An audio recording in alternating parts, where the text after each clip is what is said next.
മനസ്സിലാകുന്നുണ്ടോ? ചെറുനാരങ്ങ നല്ലതാണ്, ശ്വാസകോശത്തെ നന്നാക്കാനും ശരീരത്തിൽ അനാവശ്യ കഫത്തെ നീക്കാനൊക്കെ നല്ല അമൂല്യമായ ഔഷധമാണ് ചെറുനാരങ്ങ. പക്ഷെ അത് ഉപയോഗിക്കേണ്ട സമയവും സാഹചര്യവും അറിയണം. അതുപോലെ ചെറുനാരങ്ങയുടെ കുരു വയറിലെത്താനും പാടില്ല, അതും ശ്രദ്ധിക്കേണ്ടതാണ്. ചെറുനാരങ്ങയുടെ കുരു വയറിലെത്തുന്നതും വലിയ പ്രശ്നമാണ്. അപ്പോൾ നോമ്പ് മുന്നിൽ നിൽക്കുന്നതുകൊണ്ടാണ് ഞാൻ ആ ഭാഗം ആഡ് ചെയ്തത്. ചെറുനാരങ്ങ പിഴിഞ്ഞ വെള്ളം നോമ്പ് മുറിക്കുമ്പം കുടിക്കരുത്.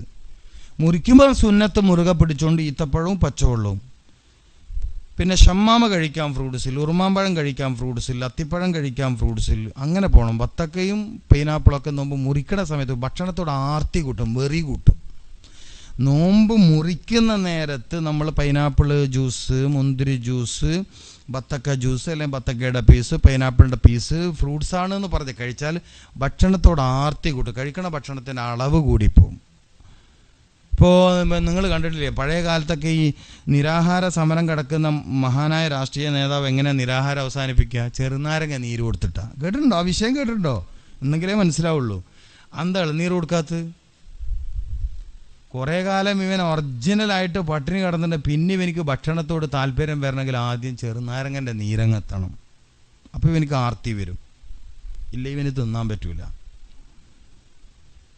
അപ്പോൾ എന്നപോലെയാണ് നമ്മൾ നോമ്പ് മുറിക്കണ സമയത്ത് ഈ ചെറുനാരങ്ങ ഉള്ള വസ്തു കഴിച്ചാൽ ഭയങ്കര പ്രശ്നമാണ്.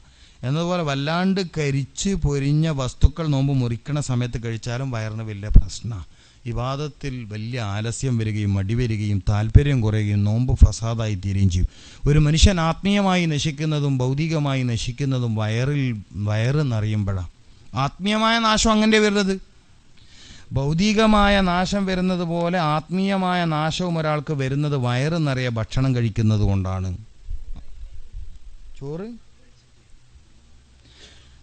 കഴിക്കണം. ചോറാണ് ഏറ്റവും നല്ല ഭക്ഷണം എന്നാണ് നബി സല്ലല്ലാഹു അലൈഹി വസല്ലം തങ്ങൾ പറഞ്ഞത്. മറ്റൊരു ഭക്ഷണത്തിലും ഇല്ലാത്ത ഗുണം അന്നത്തിലുണ്ട്. പിന്നെ അവിടെയും പ്രശ്നം ഇതാണ് തങ്ങളെ, അതായത് നമ്മൾ കഴിക്കുന്ന മെത്തേഡാണ് പ്രശ്നം. ഞാൻ പറഞ്ഞില്ല, ചവക്കുന്നില്ല. പിന്നെ ചില ആളുകൾക്ക് വയറ് ചാടുന്നത് ഈ മധുരം കൂടുതൽ കഴിക്കുന്നുണ്ടാണ്. ഈ മധുരം, നല്ല കട്ടിയുള്ള മധുരം കഴിക്കുന്നവർക്ക് അടിവയറിൽ ഇങ്ങനെ കൊഴുപ്പ് വന്നു നിറയും. പിന്നെ സ്ഥിരമായ ഇറച്ചി രണ്ട് വിഷയമാണ്. ഒന്ന്, നേരത്തെ പറഞ്ഞ രക്തത്തിൻ്റെ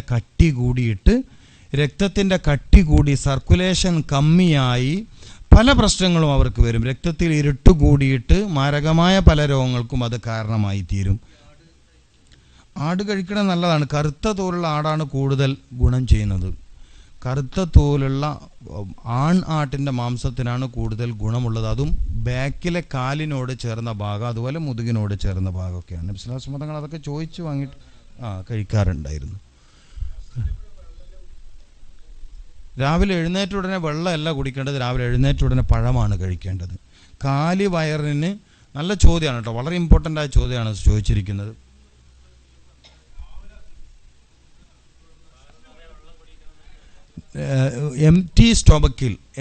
കാലി വയറിൽ ഒരു മനുഷ്യന് ഏറ്റവും സ്യൂട്ടബിളായ ഫുഡ് പഴമാണ്. സെക്കൻഡ് വെള്ളത്തിൽ പച്ചവെള്ളം. സംസം പിന്നെ നമ്മൾ സാധാരണ ചർച്ചയെ കൊണ്ടുവരണ്ട, അതൊരു എന്താ പറയുക, അത് നമ്മൾ ഈ ചർച്ചയെ കൊണ്ടുവന്ന അതിനോടുള്ള പവിത്രത നഷ്ടപ്പെടുത്തലായി പോകും.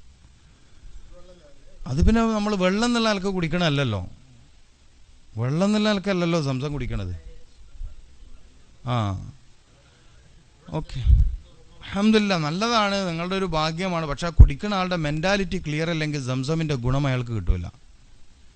സംസം എന്നുള്ളതൊരു വസ്ഫാണ്, ഒരു വിശേഷണമാണ്.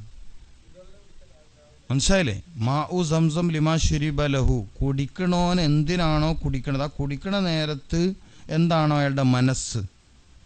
ഇപ്പം രാവിലെ തന്നെ സംസം എടുത്ത് ബിസ്മി അല്ലാണ്ട് കുടിച്ചാൽ സംസം ചെയ്യുന്ന ഗുണമൊന്നും അയാൾക്ക് ചെയ്യില്ല. പച്ചവെള്ളം കുടിച്ച ഗുണം പോലും ആ സംസം കൊണ്ട് കിട്ടൂല. അങ്ങനെയാണ് അതിൻ്റെ, അത് ശ്രദ്ധിക്കാനുണ്ട്.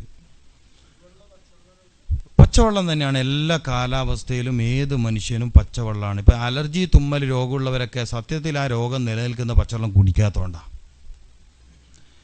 പച്ചവെള്ളമാണ്. ഇപ്പം ഞാൻ പറഞ്ഞില്ല, ഇപ്പം നമ്മളിപ്പോൾ മഗ്‌രിബിന് ഒളു എടുത്ത് തോർത്തി പലരും സത്യത്തിൽ തോർത്താൻ പാടില്ല.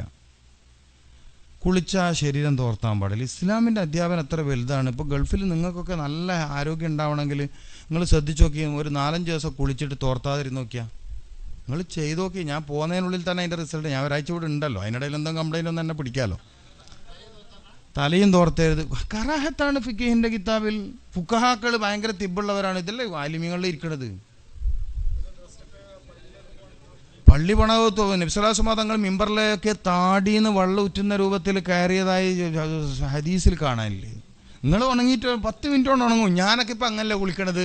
ഞാനിപ്പോൾ എത്രയോ കാലമായിട്ട് കുളിക്കണത്. കുളിച്ചാൽ തല തോർത്താറില്ല, ശരീരം തോർത്താറില്ല. കുറച്ച് നേരം ഇങ്ങനെ നിൽക്കും, അപ്പോഴത്തേക്ക് അതങ്ങ് ഉണങ്ങിക്കോളും. ഈ വലിയ ചൂടുള്ള കാലാവസ്ഥയിൽ ബിൽഡിങ് മാത്രം നല്ല ചൂടുണ്ടാക്കുന്നത് മനുഷ്യൻ്റെ ശരീരത്തിൽ നിന്ന് പുറത്തേക്ക് വരുന്ന ചൂടും ഗ്ലോബൽ വാർമിങ്ങിന് കാരണമാണ്.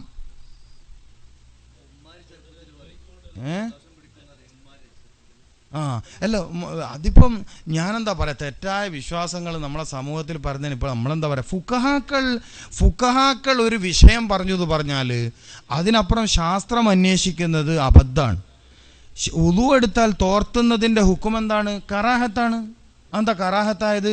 ഇയാൾക്ക് കയ്യിലൂടെയും മുഖത്തിലൂടെയും ശരീരമാസകലം കിട്ടേണ്ട ഉണർവിനെയും ഉന്മേഷത്തെയും. അപ്പോൾ ഫതുഹുൽ മുഈനിൽ എന്താ പറഞ്ഞ? നഷാത്തിൻ, നിസ്കാരത്തിലേക്ക് കൂടെ നഷാത്തോ. ഇത് തോർത്തിയോനിക്ക് എന്ത് നഷാത്ത്? കുട്ടികൾ അതുകൊണ്ടല്ലേ കുളിച്ചപാട് ഓടുന്നത്, തോർത്താൻ ഇഷ്യൂ ഇല്ലാത്തതുകൊണ്ട്. ഈ ഉമ്മാരോടൊക്കെ ഞാൻ പറയുന്നത്, കുട്ടികൾ എന്താ ഇപ്പോൾ ഓടുന്നത്? അവരിൽ ഫിത്രത്ത് നിലനിൽക്കുന്ന സമയമാണ്. സുബ്ഹാനിയത്തിൻ്റെ പ്രത്യേക ഗുണം നിൽക്കും. 3 വയസ്സുള്ള കുട്ടികൾ, അത് പിന്നെ വേറെ വിഷയം. ഇപ്പം ഞാൻ ആ ഭാഗത്തേക്ക് വരാത്തന്നെ അത് വേറെ സബ്ജക്റ്റാണ്. അത് പിന്നെ നമ്മൾ തുടരണ്ട. നിങ്ങൾ കുട്ടികളെ വിഷയം പറഞ്ഞുകൊണ്ട് ഇപ്പം എൻ്റെ കുട്ടികളൊന്നും തോർത്താത്ത കാലത്രേ.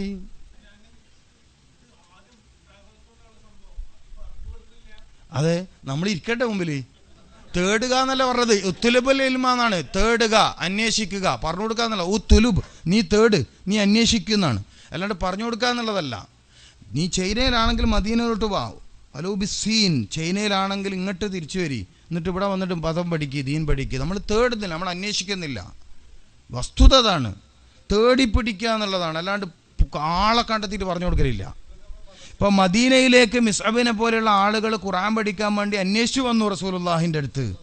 നിങ്ങൾക്ക് ഖുർആൻ പഠിപ്പിച്ചു തരാൻ പറ്റുന്ന ആളെ പറഞ്ഞു തരുന്നു. അപ്പോഴാണ് റസൂലുള്ള പറഞ്ഞയച്ചത്. അല്ലാണ്ട് റസൂലുള്ള എല്ലാ നാട്ടിലേക്ക് ആദ്യം ആളെ അയച്ചോ? നിങ്ങൾ ചോദിച്ചില്ല, നിങ്ങൾ അന്വേഷിച്ചില്ല. നിങ്ങളിപ്പോൾ മെഡിക്കൽ ഷോപ്പിൽ ആരോഗ്യ മാസിക കണ്ടാൽ വാങ്ങൂലേ? അത് തേടലല്ലേ, അന്വേഷിക്കലല്ലേ? എന്നതുപോലെ എന്തുകൊണ്ട് ഖുർആനിൽ നോക്കണില്ല?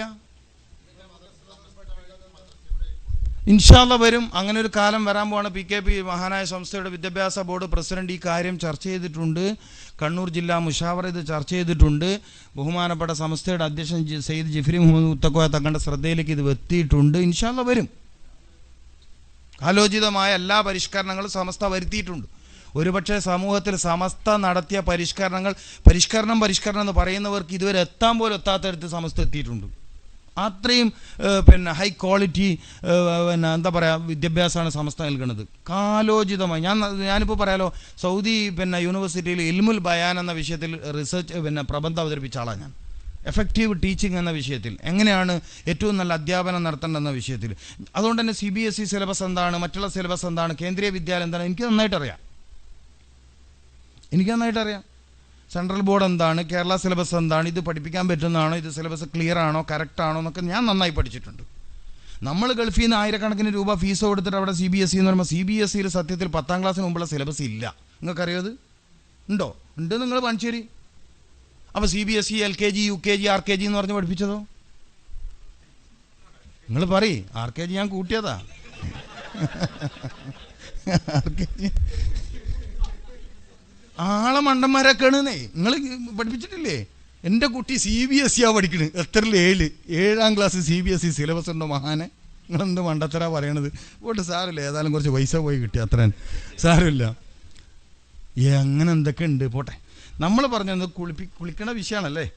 ഓക്കെ, അൽഹംദുലില്ലാ. നമ്മൾ ആഗ്രഹം എല്ലാം നല്ലത് നമ്മളിൽ നിന്ന് കിട്ടട്ടെ. സമസ്ത പഠിപ്പിക്കുക എന്ന് പറയുന്നത് തന്നെ സമസ്തൻ്റെ വലുപ്പമാണല്ലോ. നിങ്ങളങ്ങനെ പറഞ്ഞു കിട്ടിയല്ലോ, അൽഹംദുലില്ലാ.